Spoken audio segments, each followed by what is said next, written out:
नमस्कार दोस्तों, आज का मेरा ये वीडियो स्पेशली जो है डीबीटी के ऊपर है, यानी कि डायरेक्ट बेनिफिट जो आपको ट्रांसफर मिलता है सरकार के द्वारा, जो आपको सरकारी लाभ मिलता है, आपको जो दिव्यांग पेंशन, आपको विधवा पेंशन, आपको वृद्धावस्था पेंशन के रूप में, वो जो है घर बैठे आप कैसे एनेबल करोगे, क्या क्या उसके लाभ होते हैं, डीबीटी क्यों हमें खाते में कराना जरूरी होता है।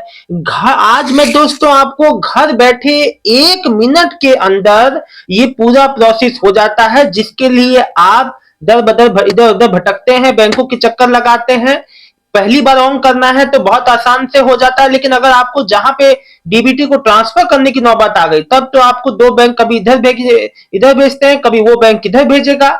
अब आपको समझ में नहीं आता। लेकिन दोस्तों, अगर आपको ये जानकारी है, आप घर बैठे अपने मोबाइल से, मात्र एक मोबाइल से आप ये काम कर लोगे। स्टेटस भी चेक कर सकते हो, सारा तरीका स्टेप बाय स्टेप बताया है। ध्यान से देखना, आपको सारी बात समझ में आ जाएगी। दोस्तों, सभी को शेयर कर दीजिए ये जानकारी, जो अभी तक अपने खाते में डीबीटी एनेबल नहीं करवाए हो आप, तो ये घर बैठे कर सकते हो। कोई चक्कर काटने की जरूरत नहीं किसी भी कार्यालय में। आपको घर बस आपका आधार में मोबाइल नंबर जुड़ा होना चाहिए, जिसपे मैसेज आ सके, ओटीपी आता है इसमें, वो आपको डालने पे ही आपका ये काम होता है। तो आपको अगर ये काम करना है तो मोबाइल आधार में मोबाइल नंबर जुड़ा होना चाहिए, जो कि एक्टिव होना चाहिए, है ना। सबसे महत्वपूर्ण बात है, तभी आप इस प्रोसेस को कर पाएंगे। तो पूरा वीडियो अंत तक देखिएगा, आपको सारी बात समझ में आ जाएगी। दोस्तों नमस्कार दोस्तों, आज का मेरा ये वीडियो सभी जो है दिव्यांग पेंशनर, सभी विधवा पेंशनर, सभी जो है जो वृद्धावस्था पेंशन, सभी मेरी जो किसान भाई बहन जो पीएम जो किसान योजना का पैसा ले रहे हैं, या कोई भी ऐसे स्टूडेंट जो छात्रवृत्ति लेते हैं, यानी कि स्कॉलरशिप, उनका डीबीटी के अगर आपका कोई भी सरकारी जो सहायता है आपको मिल रहा है, और वो जो है डीबीटी के माध्यम से मिल रहा है। दोस्तों, आज मैं आपके मन में जितने भी कंफ्यूजन रहते हैं ना डीबीटी को लेके, डीबीटी या एनपीसीआई आपने सुना होगा। आप जो कहीं भी कार्यालय में जाते हैं कि कहते हैं कि जो डीबीटी एनपीसीआई करवा दो। अब कई लोग को समझ में नहीं आता, जब हमने पेंशन के लिए अप्लाई कर दिया, कब हमने इस योजना के लिए अप्लाई कर दिया, तो ये बैंक में ऐसा क्या चीज होता है जो डीबीटी एनपीसीआई। देखो, पहले क्या होता था कि जो है, पहले आप कोई भी योजना में अपना नाम रजिस्ट्रेशन करा के अप्लाई करके कोई भी खाते का विवरण दे देते थे, जिसमें आपका आपका खाता, आपका कोई, आपने कोई चीज की पेंशन लगवाई तो अपने पति का दे दिया, या अपनी पत्नी का ना जो है बैंक अकाउंट, कोई भी एक घर में सदस्य का अकाउंट जो है नंबर दे दिया जाता था। उसमें क्या हुआ, काफी तरह की धोखाधड़ी होने लगी, तो फ्रॉड होने लगे। तो उस चीज को रोकने के लिए गवर्नमेंट ने क्या किया कि डीबीटी पे जो पेमेंट कर दिया। अब क्या होगा कि जो बेनिफिशियरी है, मान लीजिए एक्स वाई जेड कोई पर्सन है, उसकी पेंशन है, तो केवल उसी के खाते में पेंशन आएगी, क्योंकि ये आधार बेस्ड होता है। यानी कि उसमें अगर उसके बैंक में आधार सीडिंग हुआ रहेगा, तभी वहां पे डीबीटी ऑन होगा, तभी उसके माध्यम से पेमेंट आएगी। तो दोस्तों, डीबीटी एनपीसीआई समझ लो, डीबीटी एनपीसीआई कुछ है नहीं। डीबीटी का मतलब है डायरेक्ट बेनिफिट ट्रांसफर, और एनपीसीआई का मतलब है national payment corporation of India. देखो, डीबीटी के माध्यम से जो पेमेंट आता है, हमारे सरकारी जो भेजती है हमारे खाते तक आता है, उसका पूरा जो चेन है वो डीबीटी के उसमें है, और उसको सुचारू रूप से चलाने का काम जो है एनपीसीआई करती है। दोस्तों, अब मैं आपको वो घर बैठे जो तरीका बताऊंगा आज मैं आपको, शायद आप सोचोगे कि पहले क्यों नहीं पता था। इसको ना पता होने के कारण लोगों को कार्यालयों के और बैंकों के चक्कर काटने पड़ते हैं, तब भी जाके उनका, देखो, इस मेथड से आप अपना घर बैठे अपना डीबीटी का, मैं आपको बता दूं, आप अपने घर बैठे डीबीटी को एनेबल कर सकते हो अपने बैंक खाते में। आप एक बैंक से दूसरे बैंक, अगर आपके 2-3 बैंक अकाउंट है, आप चाहते हो ये सही नहीं लग रहा दूसरे बैंक में मैं अपना डीबीटी को ट्रांसफर कर लूं, घर बैठे कर लोगे, कहीं नहीं जाना पड़ेगा। सिर्फ एक मैं आपको तरीका बताऊंगा, आपको अपने मोबाइल से मिनटों में दोस्तों काम होता है, जिसके लिए आप लोग बैंक की ठोकरें खाते हो, परेशान होते हो जानकारी के अभाव में। इसीलिए जानकार बनिए, जानकार बनेंगे तो कभी कोई चीज में पीछे नहीं रहेंगे। इसीलिए कहता हूं, हमेशा जागरूक रहिए। तो ये जानकारी आप सभी को शेयर भी कर दीजिएगा। चलिए दोस्तों, मैं आज आपको बताऊंगा कैसे आप जो घर बैठे उसका जो है डीबीटी को एनेबल करोगे। लेकिन समझ जाइए, डीबीटी अब दोस्तों कई लोग के मन में कंफ्यूजन होगा, आज मैं उन कंफ्यूजन पे भी आप लोग को सब चीज बताऊंगा। देखो देखो इसकी शुरुआत कब हुई थी, थोड़ा मैं इसके बारे में बताना चाहूंगा, आप लोग थोड़ा समझ लीजिए। इसकी शुरुआत दोस्तों 1 जनवरी 2013 को शुरू किया गया था। इसका लक्ष्य यह था कि योजनाओं के क्रियान्वयन को बेहतर बनाना और लीकेज यानी कि धन की बर्बादी और देरी का खात्मा करना, समय से ना आना को दोस्तों इसने जो खत्म किया। और दोस्तों ये जो काम कैसे करता है, आप लोग पूछेंगे काम कैसे करता है। देखो आधार लिंक्ड, यह मुख्य रूप से जो आधार लिंक्ड जो बैंक खाते हैं, है ना, उसमें सीधे आधार लाभार्थियों का आधार नंबर उसके बैंक खाते में लिंक होना इसमें अनिवार्य होता है। सीधा हस्तांतरण, पैसा सीधा बैंक खाते में आता है, जिससे पारदर्शिता और जो है जवाबदेही बढ़ जाती है ना। उदाहरण के लिए मैं आपको बता दूं, जैसे जो पीएम किसान योजना का जो 6,000 रुपए आता है साल का, वो सीधे उनके खातों में आता है। एलपीजी जो सब्सिडी आती है, मनरेगा का पैसा आता है मजदूरों का, जो सीधे उनको भुगतान होता है। इसमें लाभ क्या क्या हुए दोस्तों, लाभ ये हुआ कि भाई भ्रष्टाचार में कमी आई, है ना। इसमें जो इसमें अब देखिए, बिचौलियों को हटा के भ्रष्टाचार पर लगाम, तेज और कुशल होता है, लाभ और जल्दी और बिना किसी देरी के मिलता है। वित्त समावेशन, अधिक से अधिक लोगों को बैंकिंग प्रणाली से जोड़ना इसका लक्ष्य है। दोस्तों देखिए, अब मैंने आपको ये बातों को क्यों बताया, देखिए मेरा ये बताने का आपका सीधा सीधा मकसद ये है कि आप भी समझें कि ये है क्या चीज, किस चिड़िया का नाम है। ठीक है, अब चलिए मैं आपको वो तरीका बताता हूं जिससे आप घर बैठे अपना डीबीटी एनेबल कर सकते हैं, यानी ऑन कर सकते हैं अपने बैंक खाते में। आपको कहीं भी बैंक इधर उधर बैंकों में भटकने की जरूरत नहीं है, घर बैठे मिनटों में आप काम कर सकते हैं। जिसके लिए आप एक बैंक से अगर आपको ऑन करना है तो एक बैंक में आप जो चक्कर लगाते हैं, अगर आपको ट्रांसफर करना है तो दो दो बैंक में आपको चक्कर लगाने पड़ते हैं। अब इसको ध्यान से समझिएगा, सुनिएगा।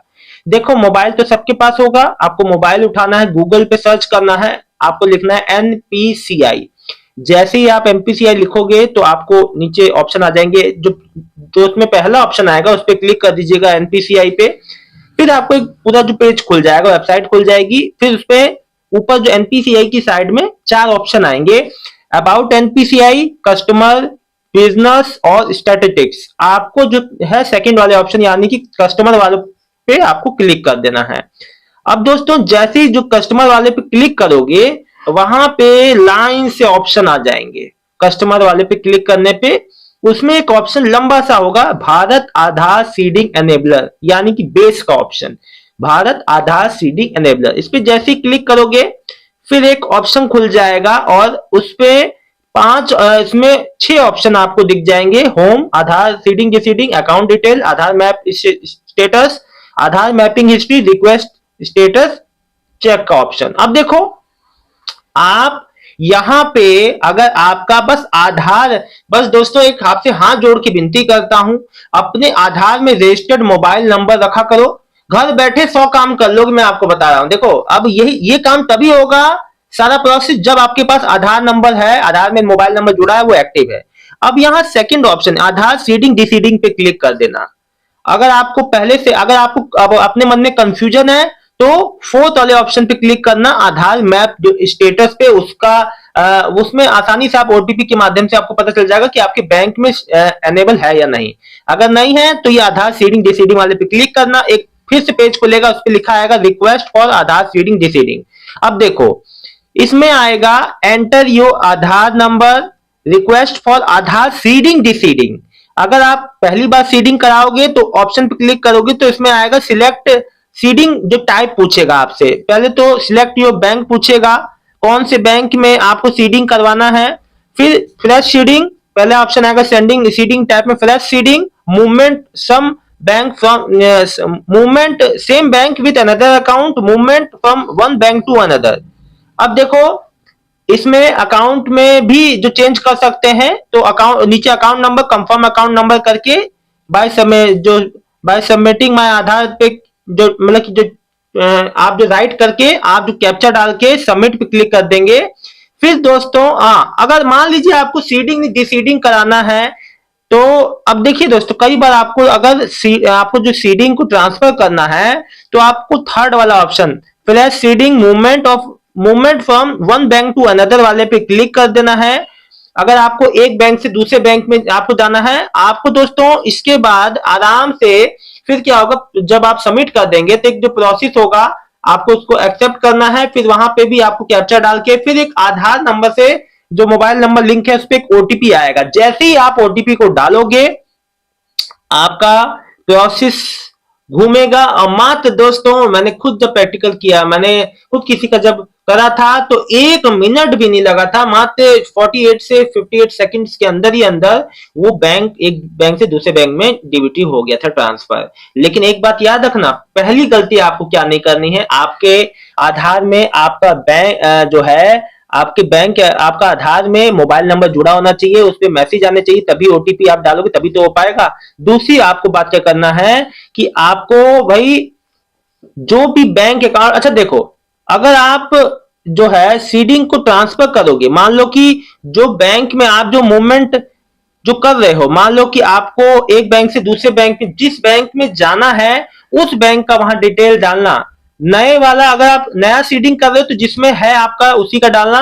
लेकिन अगर सीडिंग को ट्रांसफर कर रहे हो तो जो आपका नया बैंक है, मान लो मैं पंजाब नेशनल बैंक में है और मुझे स्टेट बैंक में ट्रांसफर करना है, तो मैं वहां जो बैंक का डिटेल स्टेट बैंक का डालूंगा, ना कि पीएनबी का। इस बात को समझिएगा दोस्तों, इससे आप घर बैठे चक्कर लगाने से बच सकते हैं बैंक के। आपको कोई असुविधा नहीं, घर बैठे काम होगा।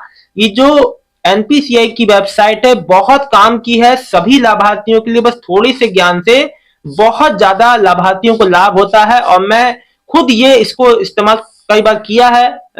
तो बहुत ही मैं आपको रिकमेंड करूंगा कि बहुत अच्छा है, आप घर बैठे कर सकते हैं। तो अब आप समझे डीबीटी का मतलब क्या है। डीबीटी और एनपीसीआई एक ही सिक्के के दो पहलू हैं, ठीक है।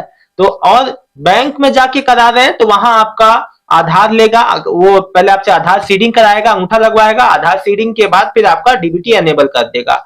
लेकिन याद रखना, एक बार में एक ही बैंक में आधार सीडिंग और जो है डीबीटी, और एक बार में एक ही बैंक में डीबीटी, एक टाइम में एक बार में एक ही बैंक में आधार जो है डीबीटी ऑन हो पाएगा।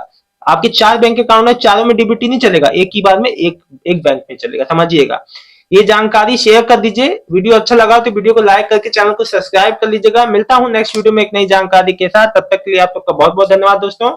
आपका दिन शुभ हो। और ये बहुत आसान तरीका है, एक बार करके देखिए, आसानी से हो जाएगा। हाँ, एक मैं इंपॉर्टेंट बात बता दूं, डिटेल अगर आपकी मिसमैच हुई बैंक वाली से और अभी जो प्रेजेंट आपकी जो है, तो उस केस में भी आपका काम यहां नहीं बनेगा। डिटेल सब मैच होनी चाहिए। आपकी डेट ऑफ बर्थ में अंतर हो गया या कोई आपका डॉक्यूमेंट गलत है, उस केस में भी वहां आपके एरर आ सकता है। ये बात ध्यान रखिए। बहुत बहुत धन्यवाद दोस्तों।